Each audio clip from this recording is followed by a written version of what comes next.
عمران خان کے ساتھ کھڑی ہوگی اور پھر اس سیلاب کو کیسے روکا جائے گا؟ اور عوام عمران خان کے شانہ بشانہ، چونکہ مقبولیت اگر آپ جیل میں ڈال کر کسی کو آپ اپنے ہاتھوں سے دیں گے تو پھر اس مقبولیت کا کچھ تقاضا بھی ہے، اور عوام اس تقاضے کو مد نظر رکھتے ہوئے باہر نکلے گی اور عمران خان کے ساتھ کھڑی ہوگی۔ اب عمران خان نے اپنی بہن پر یہ واضح کر دیا جی کہ بظاہر جو نظر آ رہا ہے کہ ایسا نہیں ہے، ہمارے پاس عوامی طاقت ہے، مگر جو ریاست اور اسٹیبلشمنٹ کے پاس سرکاری وسائل اور اختیارات کی طاقت ہے، اسے شکست دینے میں ابھی ہمیں وقت لگے گا۔ یعنی خان صاحب کے پاس بھی ایک سیلف ریلائزیشن ہے کہ ہم عدالتوں کے ذریعے سرخرو ہو رہے ہیں۔ سائفر جو کیس تھا اس کی ایک بہت بڑی واضح مثال ہے۔ اس کے ساتھ ساتھ خان صاحب نے سپریم کورٹ آف پاکستان میں اپنا موقف قوم کے سامنے رکھا، ججز کے سامنے بھی رکھا، لیکن اس کے باوجود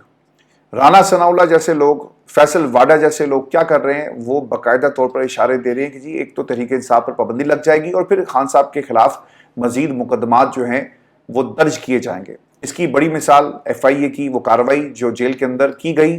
ایک ٹویٹ کے حوالے سے، اور اس ٹویٹ پر عمران خان کے خلاف غداری کا مقدمہ تیار کیا جائے گا۔ تو یہ تمام چیزیں کی جا رہی ہیں، یعنی عمران خان کو مزید جیل میں رکھنا، سرکاری وسائل کو شکست دینا اتنا شاید آسان نہیں ہوگا اور اس کے اندر تھوڑا سا وقت لگے گا، لیکن جیل میں بننے سے بہتر ہے۔ عمران خان کا یہ پیغام ہے پاکستان کی عوام کے لیے جو انہوں نے علیمہ خان کے ذریعے دیا، لیکن جیل میں بننے سے بہتر ہے کہ انقلاب کو حتمی مرحلے میں داخل کر کے وہ نتائج حاصل کیے جائیں جو نئے پاکستان کی ضرورت ہے، اور جس کے لیے میں نے زندگی کے 26 سال دیے، وہ مقصد حاصل کیے بغیر میں اس اندھیری کوٹری میں مرنا نہیں چاہتا۔ اب یہ جو مرنے کی بات ہے نا، اس کو سن کر بہنوں کی آنکھوں میں آنسو آ گئے، اور یہ ایک فطری سی چیز ہے۔ جب آپ کا پیارا جس کے اوپر غداری کا مقدمہ چل رہا ہو، بغاوت کا مقدمہ چل رہا ہو، 203 کے قریب مقدمات آپ نے بنا دیے، کار سرکار میں مداخلت، اور پھر اس کے ساتھ ساتھ سائفر، قومی سلامتی کے ایشوز کے اوپر جتنے بھی مقدمات تھے کتاب کے اندر، وہ سارے مقدمات اس وقت عمران خان کے اوپر ہیں، اور ایون کہ قتل کا مقدمہ بھی عمران خان کے اوپر درج کیا گیا۔ آپ کو یاد ہوگا کہ کوئٹہ میں ایک وکیل صاحب جو ہیں انہیں قتل کر دیا گیا، ان کا مقدمہ بھی عمران خان کے اوپر بنایا گیا۔ یعنی یہ اس حد تک جا سکتے ہیں جب ایسے حالات ہوں گے، اور خان صاحب پچھلے 1 سال سے جیل کے اندر ہیں، تو وہ لوگ جو آپ کے ساتھ جڑے ہوتے ہیں، جن کا رشتہ خون کا رشتہ ہو اور دل کا رشتہ ہو، تو پھر آنسو آپ کی آنکھوں میں آ جانا ایک فطری سی چیز ہے۔ اب اس کے اوپر خان صاحب نے اپنی بہنوں کو مخاطب کرتے ہوئے کہا کہ یار تم میرا حوصلہ بڑھانے آئے ہو یا پھر میرا حوصلہ توڑنے آئے ہو، تو میرے سامنے مت رو۔ فیملی ذرائع ویورز یہ بھی بتاتے ہیں کہ عمران خان نے فیملی ممبران کو آگاہ کر دیا ہے کہ ایک بات واضح ہے کہ عدلیہ ہمیں میرٹ پر انصاف فراہم کرنا چاہتی ہے، مگر عدلیہ کی بھی ایک حد ہے۔ ریاست اور طاقتور حلقے تکنیکی بنیادوں پر میرے کیسز کی سماعتوں کو طول دے کر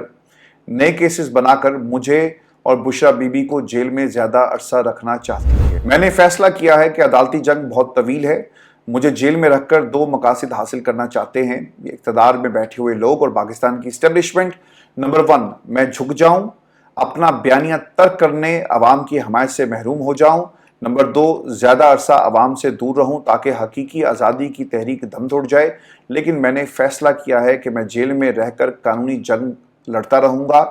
اور عید اور محرم کے بعد ہمیں تحریک کی کال دینا ہوگی۔ آپ نے اسد کیسر کو بھی یہ سنا ہوگا کہ انہوں نے عید کے بعد یہ کال باقاعدہ دے دی ہے۔ میری کیونکہ 2 روز پہلے تفصیل کے ساتھ بات ہوئی، اور آج میں نے بہت ساری چیزیں اس خبر کے حوالے سے کنفرم کی ہیں جو خاندان کے قریبی لوگوں سے مجھے جو انفارمیشن ملی، تو ویورز آپ کو پتہ لگ گیا ہوگا کہ اسد کیسر نے عید کے بعد تحریک کا باقاعدہ طور پر اعلان بھی کر دیا ہے، اور دوسری طرف عمران خان نے کمیٹیز جو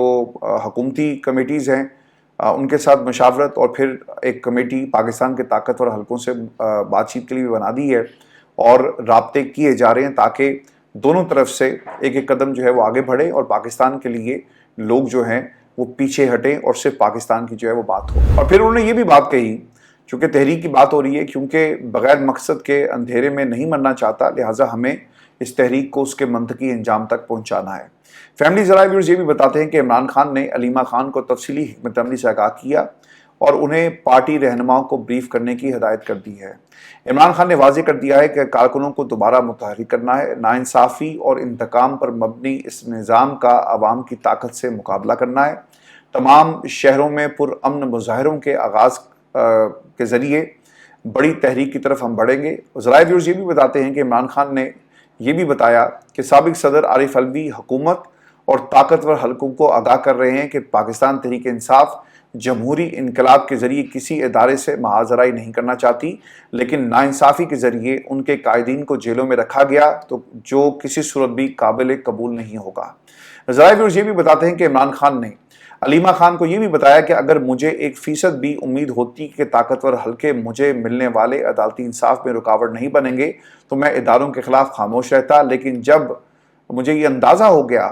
کہ وہ مجھے سیاست سے ہی آؤٹ کرنا چاہتے ہیں تو پھر مجھ سے یک طرفہ تعاون کی توقع کیوں کرتے ہیں؟ مگر میری اطلاعات کے مطابق خان صاحب نے یہ بڑی واضح طور پر اپنے خاندان کے لوگوں کو بتا دیا ہے کہ یہ فیصلہ ہو چکا ہے کہ مجھے حساس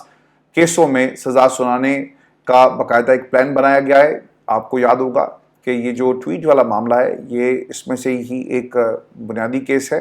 حمود الرحمان کمیشن کی رپورٹ اور پھر دیگر جو مقدمات اب خان صاحب کے خلاف نئے بنا کر انہیں جیل میں زیادہ سے زیادہ دیر جو ہے وہ رکھا جائے گا۔ اور پھر اہم ترین جو ایشو ہے اس کے اندر وہ ہے بشرا بی بی کے حوالے سے وہ خبر، اور فیملی ملاقات کے دوران جب بشرا بی بی کا نام آیا تو خان صاحب کا چہرہ جو ہے نا وہ سرخ ہو گیا، اور انہوں نے بڑے غصے میں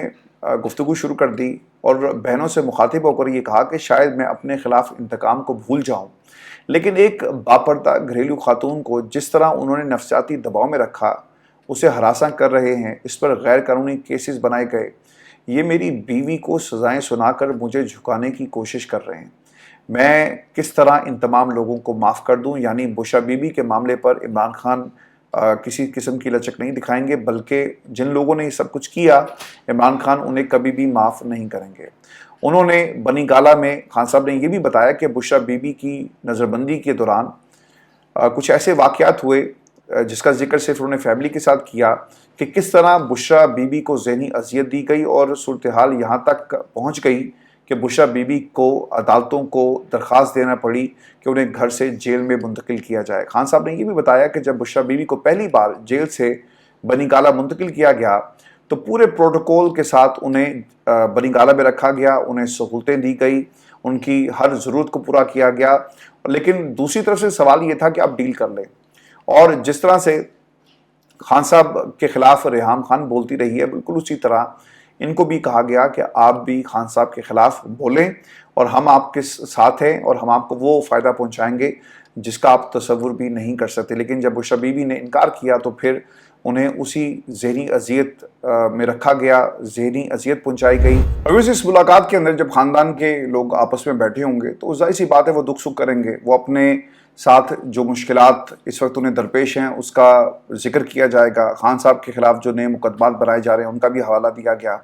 بشرا بی بی کو کس قسم کی اذیت کا سامنا کرنا پڑا۔ عمران خان خود بھی بشرا بی بی کے حوالے سے بہت زیادہ جذباتی ہیں اور جنہوں نے یہ سب کچھ کیا انہیں کبھی معاف نہیں کریں گے۔ اور پھر خان صاحب اور اسٹیبلشمنٹ کے درمیان جو لوگ برج کا کام کر رہے تھے وہ کیا پیغام لے کر آتے ہیں اور اسٹیبلشمنٹ کیا سوچ رہی ہے،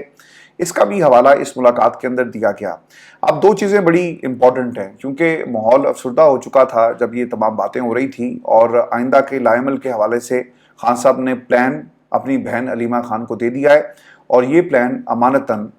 پارٹی کے سینئر قیادت تک پہنچا دیا گیا ہے۔ اور یہ پلان اصل میں ہے کیا؟ پہلی چیز جو فیملی ذرائع ویورز بتاتے ہیں، خان صاحب نے یہ واضح کر دیا ہے کہ 30 جون سے پہلے اگر ان کی اور ان کے خاندان کے لوگوں کی اور اس کے ساتھ ساتھ جو ان کے ساتھی ہیں ان کی اگر رہائی ہو گئی تو تحریک کا انداز مختلف ہوگا، اور اگر 30 جون کے بعد ان کی رہائی ہوئی یا رہائی جو ہے وہ نہیں کی جاتی تو پھر اس کا انداز اور موڈ ڈیفرنٹ ہوگا، یعنی حکومت مجبور ہو جائے گی تحریک کے نتیجے میں عمران خان کو رہا کرنے کے حوالے سے، اور یہ واضح کر دیا ہے عمران خان نے، اور یہ پلان